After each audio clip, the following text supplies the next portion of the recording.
শিক্ষার্থীরা, আশা করি তোমরা সকলে ভালো আছো। গুচ্ছভুক্ত 22 বিশ্ববিদ্যালয়ের একটি চলমান আপডেট ভিডিওতে তোমাদের সবাইকে স্বাগতম।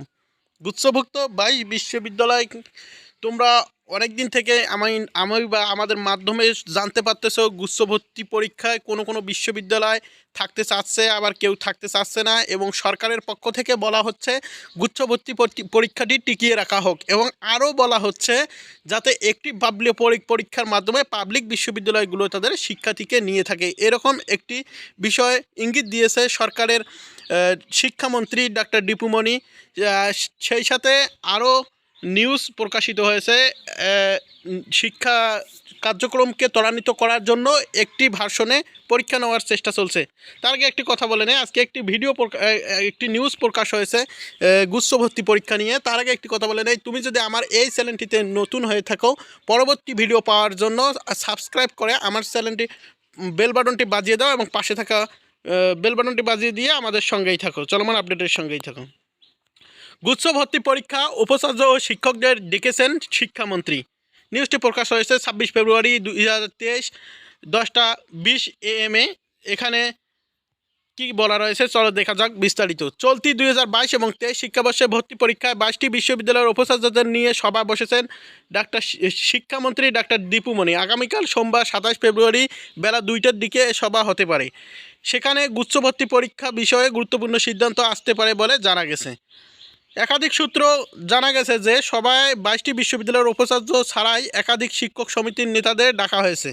এর আগে জগন্নাথ বিশ্ববিদ্যালয় সহ কয়েকটি বিশ্ববিদ্যালয়ের শিক্ষার্থীদের গুচ্ছ থেকে বেরিয়ে যাওয়ার দাবি তুলেছে। তারই প্রেক্ষিতে শিক্ষক সমিতির নেতাদের ডাকা হয়েছে।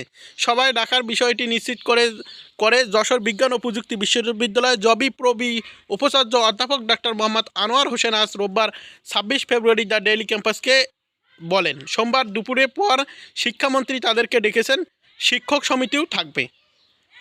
উপাচার্যরা বলেন, শিক্ষকদের ডাকায় ধারণা করা হয়েছে গুচ্ছ কিভাবে করা যায় সে বিষয়ে আলোচনা হবে। একটি পরীক্ষার মাধ্যমে ভর্তি পরীক্ষার বিষয়ে আলোচনা হবে। এছাড়া বিশ্ববিদ্যালয় পরিচালনায় বিষয়টি উপাচার্যদের কাছে কিছু বিষয় থাকবে, সেগুলো সবাই উপস্থাপনের চেষ্টা করবেন। এর আগে গত 17 ফেব্রুয়ারি রাতে গুচ্ছ কমিটির সভায় উপাচার্যরা এবারও একসঙ্গে ভর্তি পরীক্ষা নেওয়ার বিষয়টি একমত হয়েছেন। যদিও জগন্নাথ বিশ্ববিদ্যালয় ও ইসলামী বিশ্ববিদ্যালয় গুচ্ছে থাকার বিষয়ে আপত্তি জানিয়েছে, তবে তারা শেষ পর্যন্ত থাকবেন বলে দায়িত্বশীলরা জানিয়েছেন। সভায় প্রাথমিক সিদ্ধান্ত হয় আগামী জুলাইয়ের মধ্যে বিশ্ববিদ্যালয়ের ভর্তি প্রক্রিয়া শেষ হবে। ভর্তিচ্ছুরা যেসব বিষয়ে ভোগান্তির শিকার হয়েছেন সেগুলো সমাধানের উদ্যোগ নেবে কর্তৃপক্ষ। নতুন কোনো বিশ্ববিদ্যালয় গুচ্ছে আসছে কি না আরও পরে জানানো হবে এই বিষয় নিয়ে। আগামী মে মাসে ভর্তি পরীক্ষা হতে পারে। এদিকে গুচ্ছ পদ্ধতির ভর্তি পরীক্ষা জগন্নাথ বিশ্ববিদ্যালয়ে থাকছে কিনা এ বিষয়ে সিদ্ধান্ত নিতে গত বুধবার 22 ফেব্রুয়ারি একাডেমিক কাউন্সিলরের বিশেষ সভা হওয়ার কথা ছিল, তবে শেষ মুহূর্তে দিনক্ষণ পিছিয়ে দেওয়া হয়েছে। নতুন সিদ্ধান্ত অনুযায়ী সভাটি আগামীকাল রোববার নির্ধারণ করা হয়েছে, তবে শিক্ষামন্ত্রী উপাচার্যদের ডাকায় এই সভা হবে কিনা সে বিষয়ে কিছু জানা যায়নি।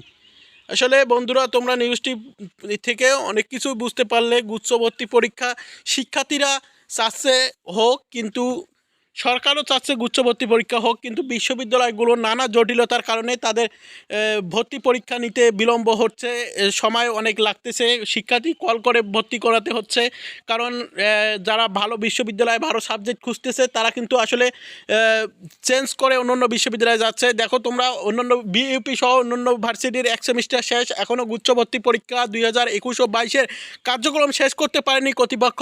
এজন্য নানা রকম প্রশ্ন তুলছেন বিশ্ববিদ্যালয়ের উপাচার্য এবং শিক্ষক সহ বেশ কিছু একটা মহল। যেমন জগন্নাথ বিশ্ববিদ্যালয়ের ছাত্ররা তাদের গুচ্ছভর্তি পরীক্ষা ভেঙে দিতে 5 দিনের আলটিমেটাম দিয়েছিল উপাচার্যকে। আসলে বন্ধুরা, তোমরা নানা রকম নাটক দেখতে পাচ্ছ এই ভর্তি পরীক্ষাটিকে নিয়ে।